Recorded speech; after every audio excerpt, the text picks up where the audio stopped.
return on capital, capital and in equity are two different things. Noah knows the difference, right? Are you talking about return on cost? And so, Yes. excuse me, I meant cost and equity. All right, Okay. so cost, the total cost of the deal is 450,000. The total equity in the deal is, 20%. The 20% is. that's right, So 90. that's right. And that's why this number is just, you can look So at that it. one, 727 is the cap rate. And, So 450K divided by. so basically, yes, so basically what we're doing is, if you want to look at the return on cost, we're basically saying this 84,000, the NOI, is basically divided by the 450,000, right? What, I mean, if we're getting our numbers right. Oh, so it's like a cap rate? Pardon? No, sorry. It wouldn't be the total Divided by cost. Why do you say- Excuse me. We have a couple different ways to do the number. Excuse me. We have a couple different ways to do the number. Let me make sure we did it right here. So that was a quick return on my part. 41,279. Hold on. 84. So I'm curious how everybody did that, because Dr. Forgy and I keep debating what's the right way we should do it, and I gave everybody credit if they did it differently. Return on cost. Well, because you have to take the loan payments. Right. Yes, you do. Right. And that's what I would look at. So 84,000 minus the Right. 51,000. So what's your actual net cash flow? 32,720. That's correct. And then you divide that by 450,000. There you go. And it's 7.27. There you go. So Excellent. 84K minus. Minus, you still have to pay the bank whatever you're paying, and so you get your 32,000. That is why it is not the cap rate. It's not the Because cap you're rate at all. calculating, because you're taking the debt service. That's right, because this is the net cash flow. Right. The cap rate is very different. The cap The rate rate is the basically, NOI. looking at the NOI, the cap rate would be 84 on Divided by Divided by 450. 450, that's correct. And then the return on equity is simply taking that same number on your On investment. the investments. That's correct. Got it. Which is, so therefore, It's pretty good. it's pretty good return on this Or deal. can you get 36%? That's right. So if you did your financial feasibility, this is that back of the envelope, you know, front door, back door. I'd take this deal. I Can you think do? Where is it? all up in my mind. What was the deal that you were working on? The one that you guys didn't get? What was the your return on equity? Really great question. We actually were at about, we were at 6 point, depending on how you look at our number, about a 6.2 or 6.3%. Return on capital. No, actually, that was our initial cap rate in the deal. But we had an IRR up in the 20-something% range, rate of return. All right. But as our going-in cap rate was 6.2%. And this is not the IRR because this is only looking at the first year. That's right. Right. So this is a static analysis, Right. very simple, back of the envelope, DOT. Can we say that if ROE is it's like the IRR? No, Oh, this yes. is just a snapshot of one particular. That's the first year. For the Yeah. IRR, you need. Yeah. You need what to have year? over time. Remember how Dr. Fordy showed you that spreadsheet that he gave you that looked over time? So that's when you look at internal rates of return, you're looking at holding periods. If you're So this flipping, is just simply the snapshot going into a deal. if you're flipping property, and you're doing this, you're only looking. That would be the number that you're looking at. That's the all. return on equity. And so that's a snapshot of saying, am I interested in going to the next step? Right. And this is really the back of the envelope. Is it worth a deeper dive? And so the answer here is, yeah, it's probably worth a deeper dive. Is it project financially feasible? Looks like it on the face of it. And how you calculate the ROE? Pardon? How you calculate the ROE? Well, we don't know because we don't actually Because have you don't have numbers the, going all out. the years. And we don't know how many years, we don't know what the income stream would be, you don't actually know what the leases are going out there. So how we came up with that number? Oh, so this number is just simply the snapshot of 1 year. No, yeah, but I'm saying, what's the formula to find the ROE? Alright, so You- the you- ROE here Yeah. is basically, once again, we're taking our net cash flow, here, NOI, right? yeah, that's okay, let me do it for you. So the RO, let's do both. So our return on cost in this particular case is the net operating income minus the debt service. Okay. So divided by, The total development cost. that's right, total project cost, we'll call it that. The ROE is the same NOI minus the debt service over the equity. And the equity here is basically The land, right? total project cost minus the loan. I don't know how to say that. Okay, so this is basically the 450 minus the 360. Okay.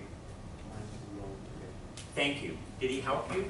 And I still don't understand what means the ROC and the ROE. All right, so this is just the total return on the cost of the project. And it just gives you a The total baseline return, okay. understanding of a snapshot of, is the deal Good. have some innate intrinsic value? And this tells you whether there's a good return on your invested capital in the deal. So if the ROE is higher than the ROC, then it's a good deal? Is that how? So what this means is the ROE tells you whether leverage works in this deal.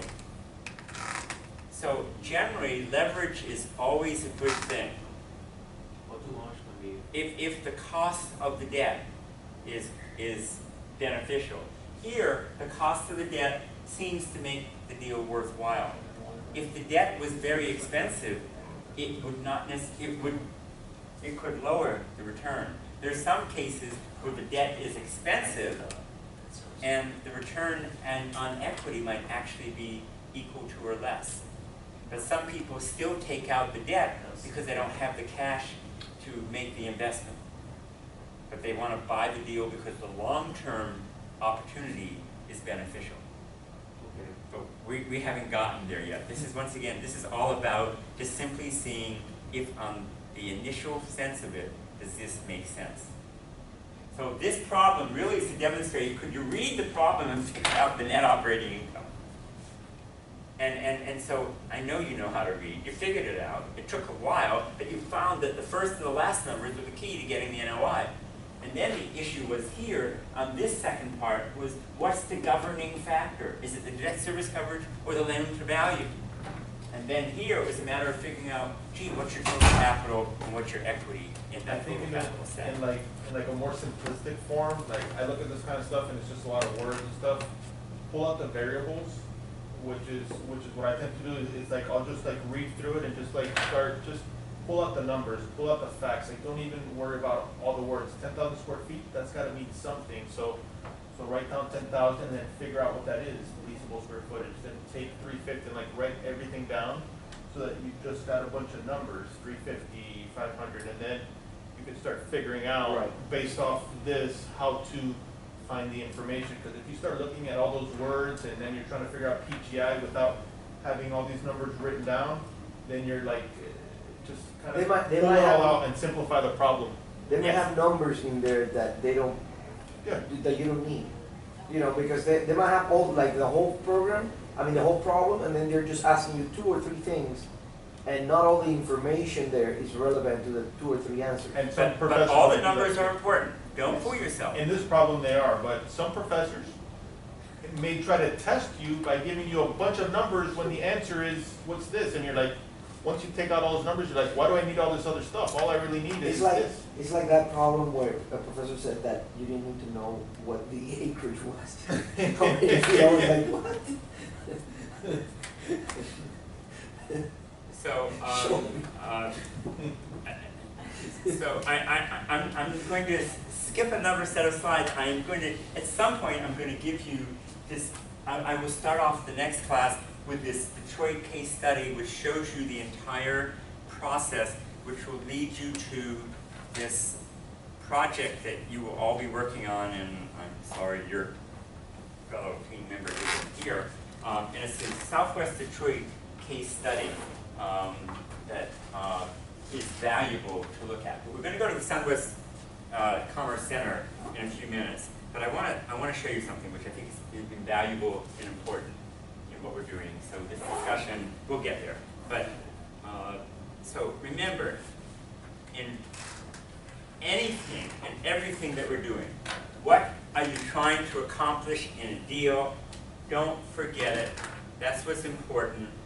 And what is each member of the development team trying to accomplish in that deal? That's the key. And in fact, it was really interesting. So you handed in your SunWest assignments.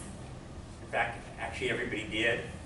Even, I guess, Jesus at 1:30 this morning, but even by then I was finally asleep. Even though I actually was up like to about 1:15 or so. I'm, preparing for the class, and I always over-prepare. I have more material. I mean, if our class was 6 or 7 hours, I could get all of our stuff in. I kid you not. I always make sure I have more, but I always make sure I get that. And so, some of you are saying, well, I don't know the value.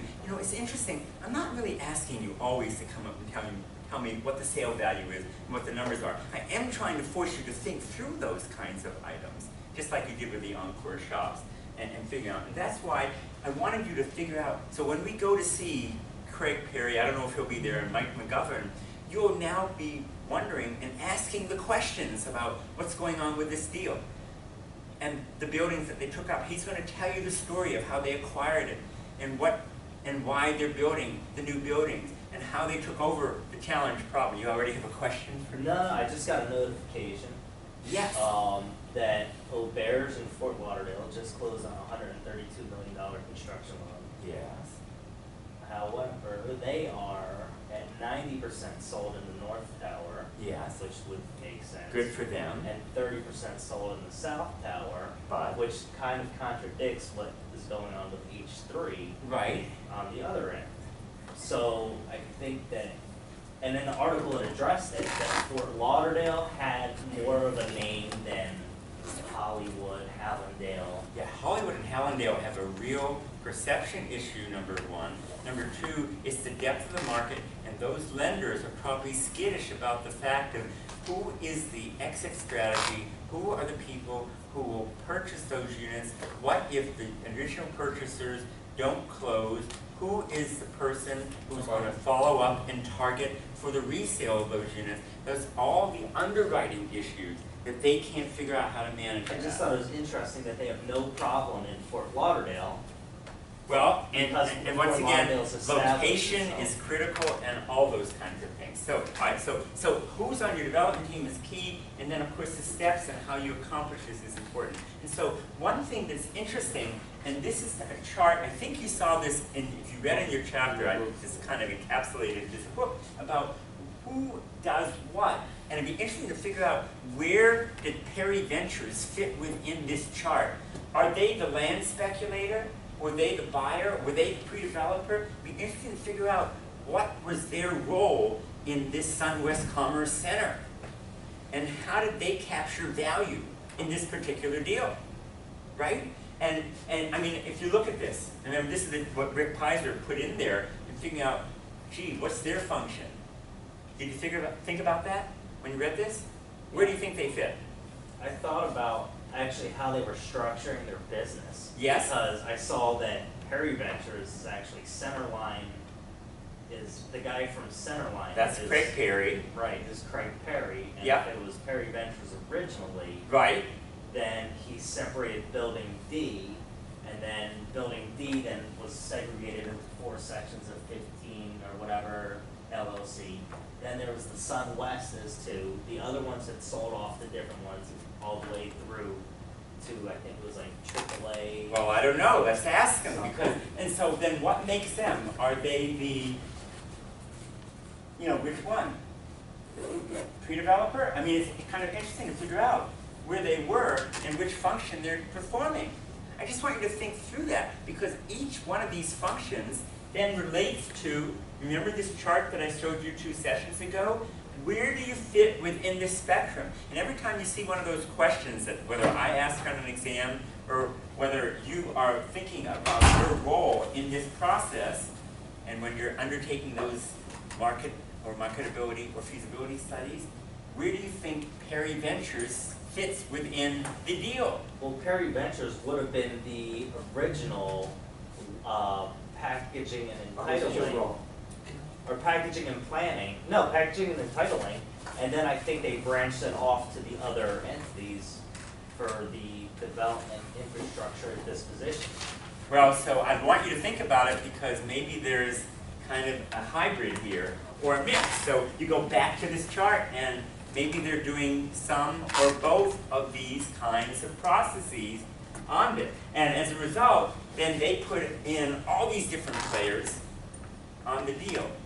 So, you know, it's interesting, when they look at this, you know, once again, I'm just pulling, this is the time, I don't usually pull up from the book, but who, when they did this deal, did they bring in to this process? What I want us to do when we get there is to see how they explain their process and what role and who they engaged and why they did it for the process. And so when you take the, once again, how many of you actually have looked at the OM? I know you looked at the OM for Los Angeles. Nobody else looked at the OM, did you? I glanced through it, but really. So let's talk about that for a few more minutes. It'll take us about 15 minutes to get the Commerce Center. Hold on for just a moment here. I can just get to this here. Thank you for your patience. Oh, you know what, I took a quick brand through. Hold on. It was 72 pages, I think, though.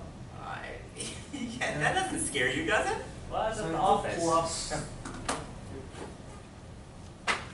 But yeah, I saw they were talking about the new spaces and all this other, yeah, 72 pages.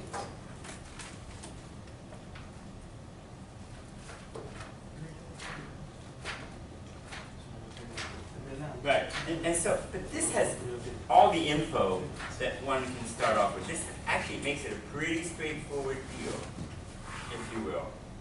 And so this has gone, like so many other properties, through the different, look, lots of pretty pictures that Troy and his team put together. I actually think this is a pretty nice memorandum there. It's beautiful. Yeah, I made a comment to someone in my office, and I said, you know, whoever put this one together is on top of their stuff. So Because I see actually I shouldn't say, but I see different ones. So that look like- let's be very clear.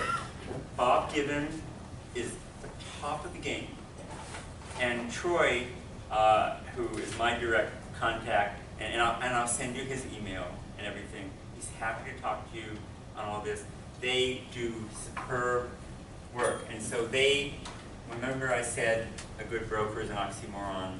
They're the exceptions that actually prove the rule.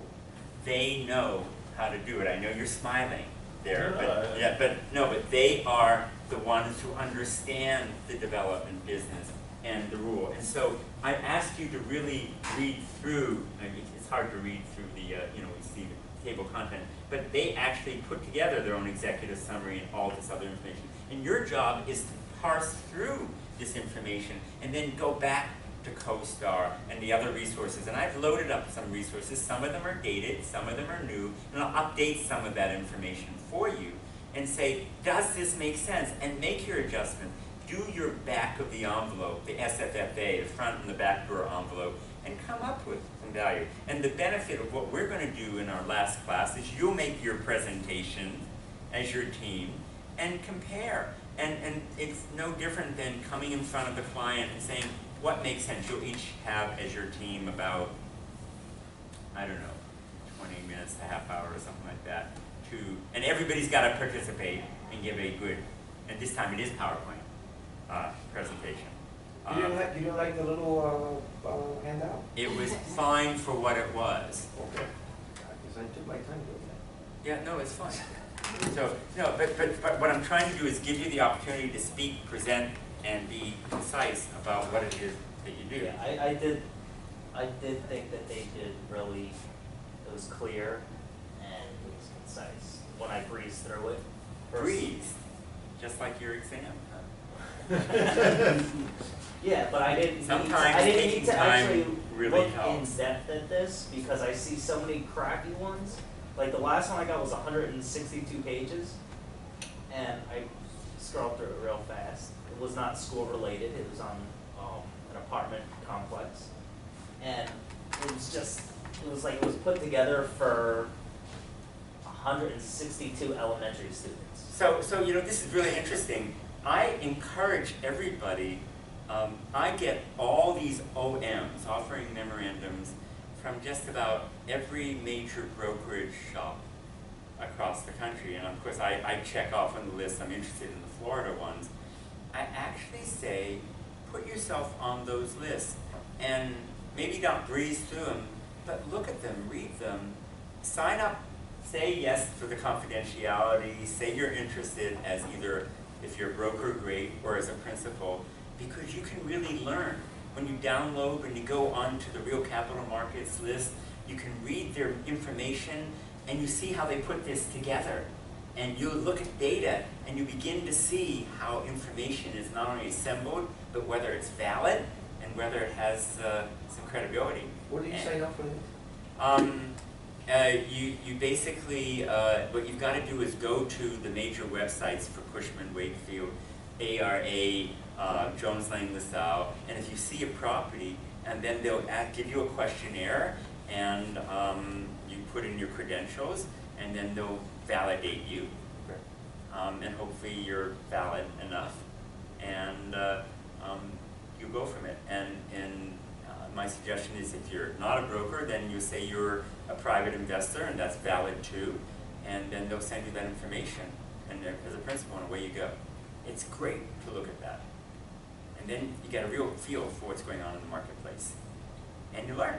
So would you just head up with an OM for? So this is the That's on the OM for website. our That's on project. Blackboard. I'm sorry. That's on Blackboard, that's for our presentation. This I is think for it's our listed. project, that's right. Oh, And so 40% of our the new grade. one, because it changed from. Yes. it changed. Yeah, I did that 3 nights ago. It's now called Las Olas View. It's straightforward. It's right downtown. It's one property type in use. I think you all appreciate it in a much more straightforward fashion, given what we need to learn here in our course. You'll be able to do the SWOT analysis in a way that I think will utilize the skills that I'm trying to get across to you here. Next class, what I will do is, by the way, next week we have a tour of the Centra Falls townhouse development with Harry Posen. He's a great local developer, so we'll look at residential. And we're going to have that to the end of the class too, and I'm going to start off with my Detroit case study, because it will take you through how our ULI team actually did an analysis of the entire project, and I think that will give you some understanding as to how you can put your project together as well. And so, but this is really just a great highlight. In fact, and so I don't know how your timing is when you drive back today or not. It might be beneficial for you. I don't know how your classes are, because I know you've got a class this afternoon, but maybe you will drive by this afternoon before you head back to Tampa. This is downtown in Fort Lauderdale, so it may be beneficial for you to see that as well. There's nothing that beats visiting property. I don't care how much digital beauty we have nowadays. Nothing that beats seeing it on the ground. When I went to Jacksonville this week, you saw things that you couldn't possibly see on Google Earth or Google, the little Google man, whatever. I don't know what you call the little Google guy, Skimpy Wimpy or whatever his name is. All right. So, but this is a great little project, and we'll be doing good with it, and hopefully you'll continue to learn. So I know this took time, but I hope you learned from it, and maybe we'll have a retest. All right, we're going to, it's about a 15-minute drive. Shall I just email everybody the address, or do you need it here? I don't know. All right, so here, let me just put this back up on the screen. Let me just get some. You want me to toss the camera? All right,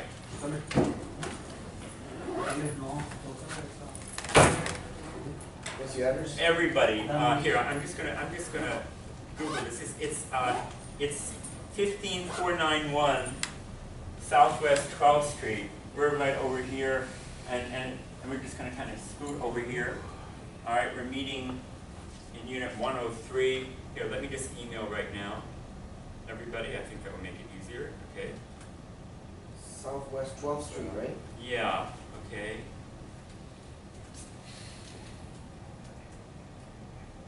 And in fact, maybe I should just go to Google Maps. I'm sorry, I should just give you the Google here.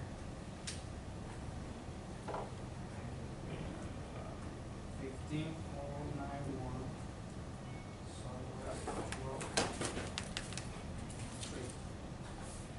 Something. here, I'm just sending this to everybody, all right? Whoops. Yeah. 525 to 15 meters from. Faster.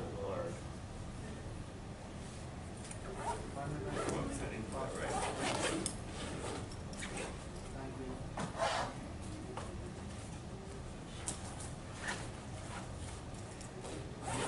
All right, just let me know if everybody just got the address. I just did do it on Google Maps.